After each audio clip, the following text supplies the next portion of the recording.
Is to become higher. A lot of times it is used in the figurative, in the literal sense, like elevator, going up. I asked you guys about mountain. Su-young, you were not here. Do you know what is the second highest mountain in the world? Second highest mountain in the world. Yeah. Everyone knows the highest mountain is Mount Everest. Right. So No idea. K2. Oh, K2. Is So- that the second one? Yeah. So you can talk about that. What is the elevation of K2? I don't know, maybe 8,400 meters. I think the elevation of Mount Everest, 8,800 or something like that.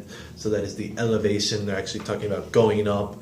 But you can use it in a figurative sense, talking about to elevate your skill, to elevate your status, to elevate your position, something like that. They are using it. How do they use it in our content? Elevates a normal picture. So they're talking, the status, the quality of the picture. It's not just a good one, it's a great one. So it's elevated. A similar word that some people might confuse with elevate is escalate. Mm-hmm. It's similar, but escalate is more used. A situation can escalate, meaning kind of get out of control or kind of become super intense. It's almost always a bad thing. If we are arguing and it escalates, then maybe we actually start fighting, right? It kind of went to another level in a bad way. So it's a related word, but it's definitely a little bit different. Number 2, snapshot. This is just a easy, casual word for picture. Pretty easy. You probably would not call a really beautiful piece of photography a snapshot. You could, but it's more used for just a quick, casual type picture. To snap can be used as a verb, meaning to take a picture or to take a snap. You could use it as a noun. Snapshot is probably better. Number 3, sitter. This is a very photography specific kind of word. It means the person who's actually sitting there getting their picture taken.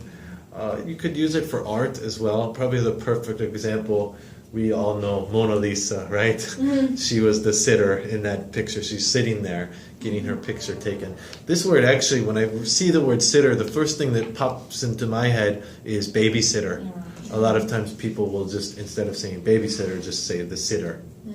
Just as an shorter way of saying babysitter. Number 4, perspective. Maybe you guys have seen this word. It just means that someone's view or someone's thoughts. It is often combined with words like unique. Someone's unique perspective or a different perspective or an interesting perspective, meaning their thoughts. If we are considering expanding our business to India and he lived in India for 3 years, we probably want to ask his perspective or his unique perspective because he lived there. He can give us his ideas, his thoughts. When they use the word perspective, they're using it in a very photography specific way. I'd like to keep the perspective nice and natural. I guess they're just talking about the view. Again, I'm not a photography expert, but they're using it in the photography sense. Number 5, building block.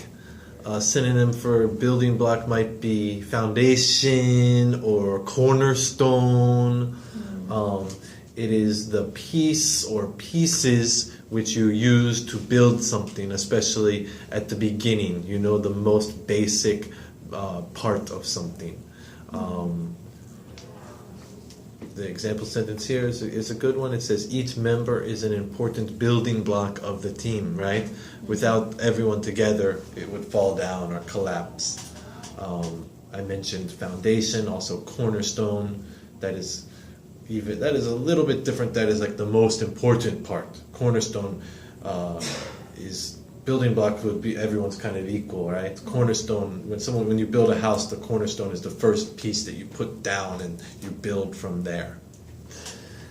Number 6, vulnerable. This can be used in a physical sense or emotionally as well. and it means you are susceptible. That would be a good synonym. Susceptible, you are easily affected or weak. You can be hurt easily. You are vulnerable. So it can be used with, like, a baby bird is vulnerable when the mother leaves the nest and someone can attack it.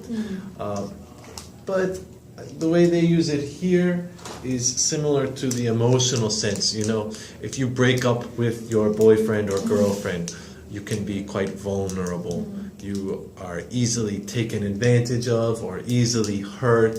Your shield is not strong like that. Or can I use it frazzled? Frazzled is similar. Frazzled is more just similar to stressed out.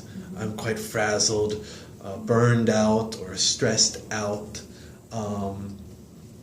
Similar, but yeah, more like stressed, frazzled, bewildered, something like that. And then number 7, flattering.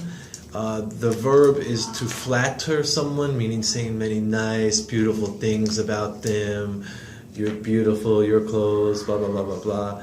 So the noun form of that is flattery with a Y. So don't confuse flattering and flattery with a Y. Flattery is just those kinds of words, that kind of speech.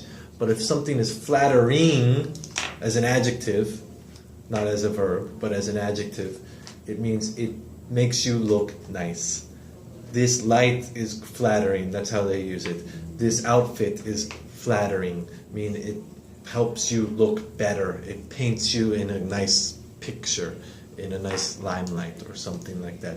Again, the example sentence talks about lighting. That is how they use it in our content as well. The lighting is flattering. Any questions about any of those